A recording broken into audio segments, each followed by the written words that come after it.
Yo guys, Galawan Gaming here. So, Rune Knight guide na tayo ngayon. Pero itong build natin ngayon is sword build siya. So, gagawa pa ako ng isang video para dun sa spear build natin. So, abangan nyo yun guys.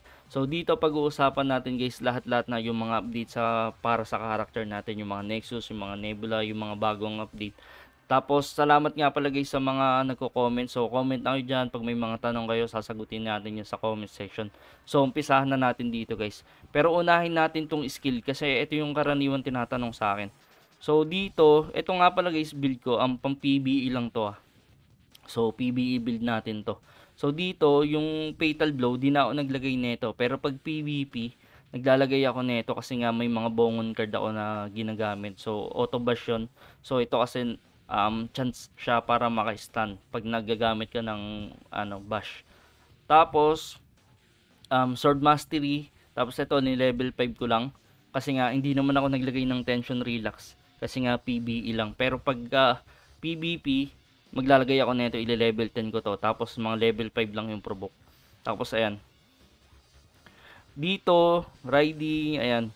The Sword Weekend level 10. Pero sabi nila, yung sa KR server daw, ay sa KR, sa Taiwan server daw, kahit hindi ka na daw maglagay ng Sword Weekend, basta may full throttle ka, nagkakaroon ka na daw ng level 10 na Sword Weekend.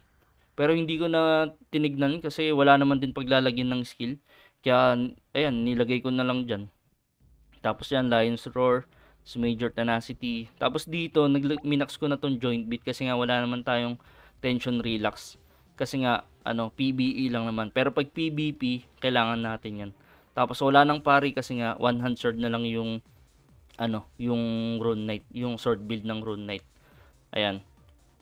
Tapos dito, ayan, level 3 lang yung Dragon Breath para maabot tong mga rune na to. Ang plano ko sana, hindi ko na sana lalagyan tong rune.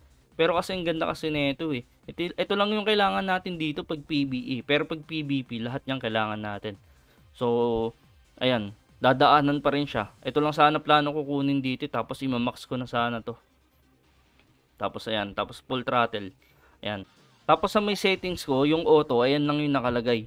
So, itong enchant blade, tapos itong dragon, tapos yung full throttle natin, tapos yung normal attack na. Tapos dito sa manual, dahil nga ito lang yung kailangan natin, yung patak-matak lang na increase, ayan lang yung nilagay ko. Tsaka itong shield, itong absorption na to. Ayan, ayan lang. Tapos dito, lahat na ng Dragon Breath nilagay ko. Tapos yung provoke, kasi kahit papano, nagpo-provoke pa rin ako. Kunyari, walang ibang tank. Ako magpo-provoke, ganun. Tapos yung Berserk, ayan. So, ayan lang yung skill natin. Tapos, sa stats na tayo. So, dito sa stats natin, PBE pa rin. Ay, PBE, ito yung PBE ko. Ito yung PBE ko. So, strength 99, AG 71. So, hindi ako sumagad ng AG kasi kaya naman natin mag 500 attack speed. So, nilagay ko na lang siya dito sa lock. Ayan. Ganyan yung natin. Pero pag PVP naman, nilalagay ko lang siya sa bit. Ganun lang siya. Tapos nilalagay ko lang yung AG. Ang gagawin ko 99, tapos 71 yung strength. Ayan. Parang ganito. Ayan, ganyan yung 80. Pinagpalit ko lang siya. Tapos dito sa item natin guys, so ayan, wala akong shield. So naglalagay ako ng shield pag PVP. So ito yung shield natin. May Tara Frag card, tapos Thorny Buckler siya. So ayan, para maabot lang yung 500 attack speed natin, wala tayong shield. Tapos sa armor natin, tier set pa rin, pinaka okay kaysa dun sa Charleston.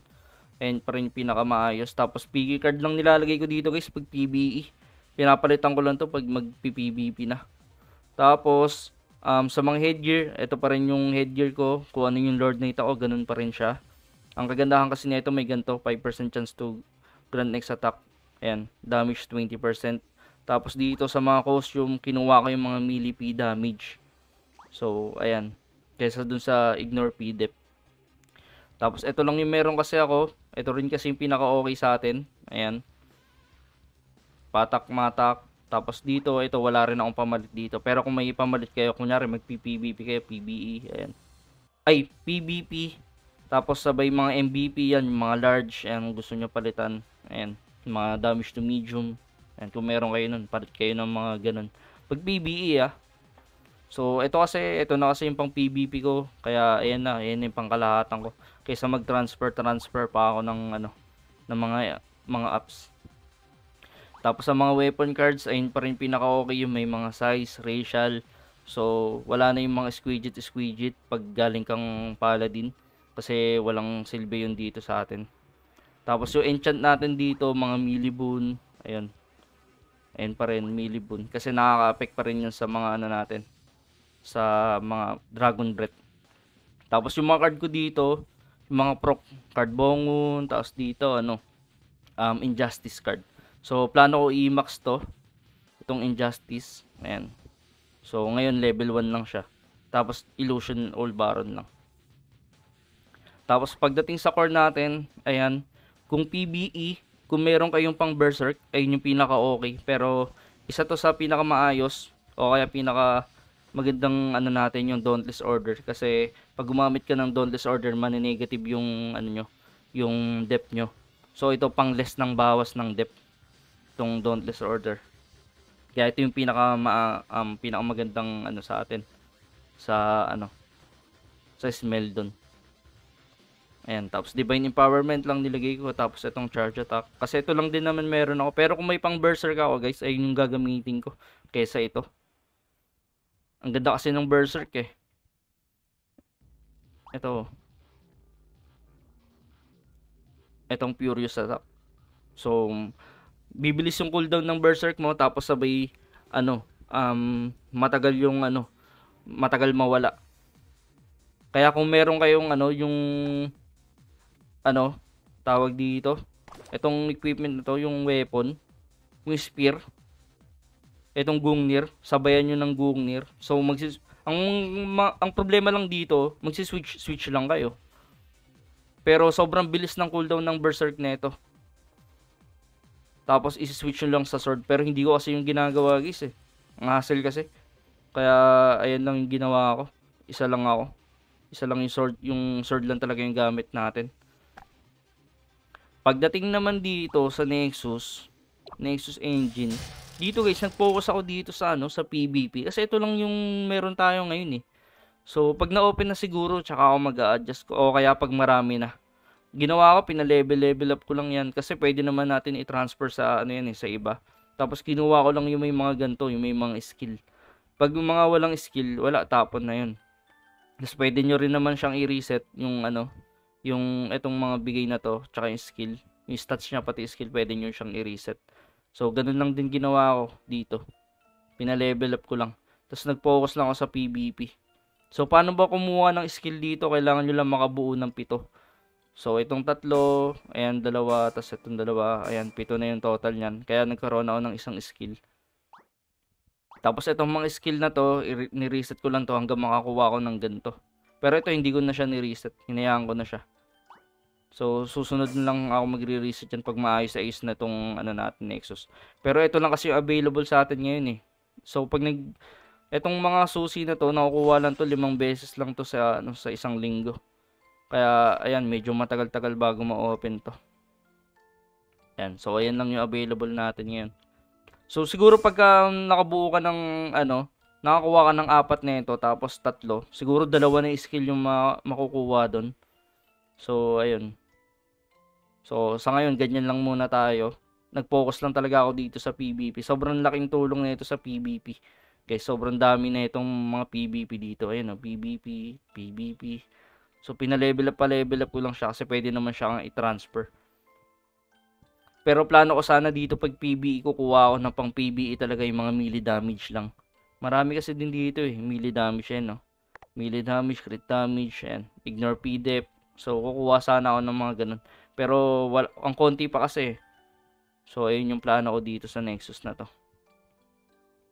So sa ngayon ganyan lang tayo. Tapos sa Nebula Path, ito, hiniwalay ko rin yung PBE tsaka PvP.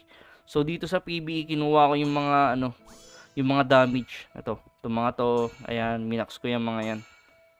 Sa PBE pero pag PvP, kinuha ko itong mga to. Ayan, mga steel body, and nakamax yung mga yan. Itong mga to, nakamax yan. So sa ngayon, sa PBE, ganito tayo. Kinuha ko yung mga damage. So dito, sa PB, kinuha ko yung mga kung ano-ano lang dito para lang ma-max to. Kailangan lang mag-30 para ma-open to mga to. Basta lahat ng patak kukunin ko dito pag PBE. Pero pagka PBP, kukunin ko lahat ng depth.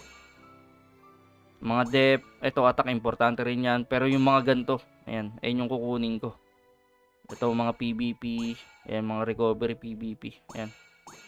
Yung mga max PBP word. Ayan, ayun yung mga kukunin ko dito. So, ganun lang siya. So, dito sa rune, ayan, level 40 na yung akin. So, madali lang naman mag-upgrade kung ano yung mga basura mo dito. Ibigay mo na dyan para mag-level up siya. Pero, ang problema dito, pag pina-level mo, yun, no, yung time extending. So, kukuha ka na naman ng ganun. Paano kung wala na? So, medyo madami-dami yung hinihingi niya. So, ganyan. Ganyan siya. Ganyan siya, guys. So, 6 days pa naman. Makakaipon ka pa naman siguro ng mga ganito. Ayan. After, ayun, renewal. So, ganyan na siya.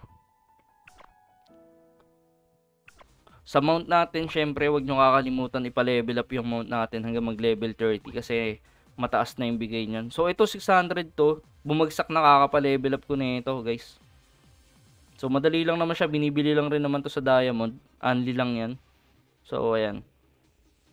So, dito ko rin din nakukuha yung mga P-damage ko. Mga P-damage, M-damage natin. So, importante rin tong mount na to. Tapos, sa sa feathers natin, ganun pa rin yung feathers ko. Puro pula. Tapos, mga basic feathers lang din. Tapos, dito, pagdating dito ko nilalagay yung mga white. Ayan. Tinanggal ko lang dito guys yung PBE. Tapos dito yung mga truth tier, ayan yung mga kinuha ko. Yung mga patak, ayan, P damage, M damage. So pare-parehas yan na ganyan. Medyo masakit nga lang pag in-upgrade kasi ganyan siya. Ang taas ng ng Eden, tapos sabayan mahal pa ng ganito. Kaya pero sulit naman kasi P damage naman yung bigay nito. Kaysa mag-bit ako na hindi naman tayo paladin. Ayan. And pare-parehas lang siya guys. Tinertri ko lang. Ito naiwan pa to. So ayan. Papa-level pa natin yan guys. So saan ko na nakuha to guys? Sa mga lang to. Yung mga libre lang to. Kinukuha ko lang to sa mga redeem shop. Itong mga light year na to kaya napa-level 3 ko. Hindi ko to binibilisan yan berries. Ayan. Daming libre ngayon na feathers guys. Kunin nyo yun. Sayang yun. Mura lang. So, i-damage test natin yung character natin, guys. So, testingin natin kung ilan yung bawas ng mga natin. So, dito sa character ko, meron na akong P damage bonus na 115, tapos sabay 2978 na PBE. So, yung mga PBP red ako, maabot to ng 3-2 pagka nakapang PBP ako. Tapos ito mga 2-2 siguro. Mga ganun. Tapos yung ignore PDEP natin 2.8, ignore PDEP natin sa percentage ay 20%. So may attack speed lang tayo ng 438 pero pag magpa 500 yan pag umatake na tayo kasi nga may momentum tayo. Ayan. Tapos sabay patak ko. Ayan. 11. Testingin natin. Testingin muna natin yung buga. 2.3. 2.3. Ayan. So ang lakas ng damage ng dragon no. Kahit ganyan lang. Ayun 3M. Ayun 3M yung bawas.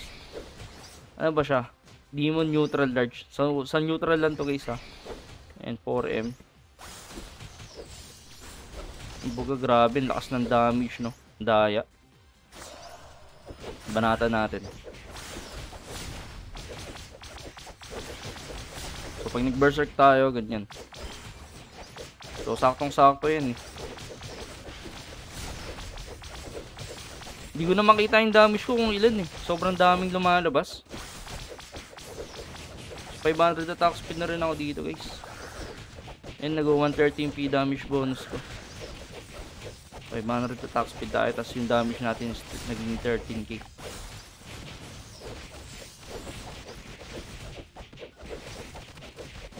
So ayan. Dito nga pala guys sa mga deck. Itong mga deck, pinagkukuha ko dito guys yung mga ano, mga P-damage bonus. Ito P-damage bonus, tapos dito P-damage bonus din. Tapos ito. Saan na yan? Ito. So dito sa purple, ilan na lang yung kulang ko dito? Itong Garm na lang. Tsaka itong Archer Skeleton. Itong dalawa na lang yung kulang ko, makukuha ko na yan. So ayan, ganun siya. So isa pa, banata natin.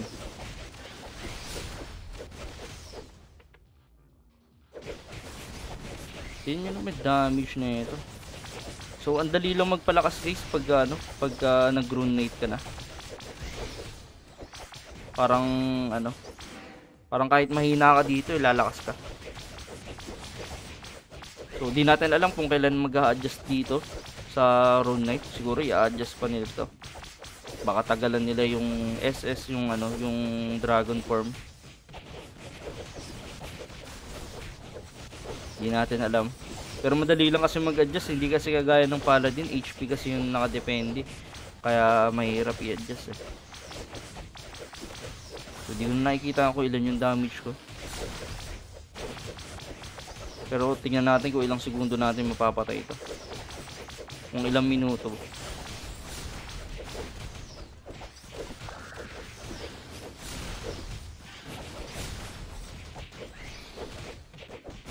Skill lang tayo.